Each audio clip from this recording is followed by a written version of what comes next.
talk about your tour and what you learned about what they do here. No, it was incredible. I got to meet a lot of the patients who, some of them have been living here for several months. And are we okay? Yeah. Okay. Some of them have been living here for several months, and it really is like a home. I met a little girl who's from Belize, actually, and she's here at the International Children's Hospital. And she's been here since January, and she was saying that she feels like it's her second home. So it's really wonderful the work they do to make sure that patients who would sometimes not even get the same treatment, especially from the developing world, that they get a chance, that the same chances we have. You've obviously done some work in South America. Mm-hmm. Just talk about what draws you to I guess kids in general. I mean, I've seen a lot of the work you do with you've done with kids in South America and being a teacher. What draws you to that kind of work? Well, I love children. I love working with them. It's something I always hope to do. I'm still teaching, even though I'm also working with NBC, but I'm still teaching now because I think that kids provide us with this outlook on life that can, that sometimes adults can be jaded from and not still have that vibrancy. And that's why I'm really happy that the Hospitality House, too, could put in this children's unit, which is fairly new.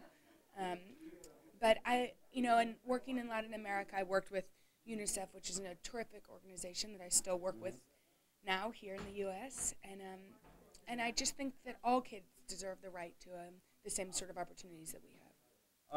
I heard you talking to a gentleman just a second ago about how you don't really get back to Richmond that much, but how often do you get back here, and what do you try to do while you're here? Well, not very often, as often as we can. We both, my husband and I are working a lot, so it doesn't provide with that many opportunities to come home, but we do like or for him to come home, and we do like to come back as much as we can to see his parents, of course, and then when we're here, we mainly just hang out with them because they're a lot of fun, but then he likes to go to the quarry to go swimming.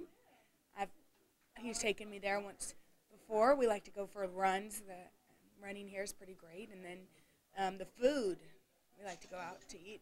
So yeah, Richmond's a great city. It's so much fun. Yeah, I guess I gotta ask you, how are your folks doing? They're doing very well. They've adjusted back to civilian life and are really happy to be normal citizens and are having a great time and moved back to Texas where we're from, and so they're just loving it.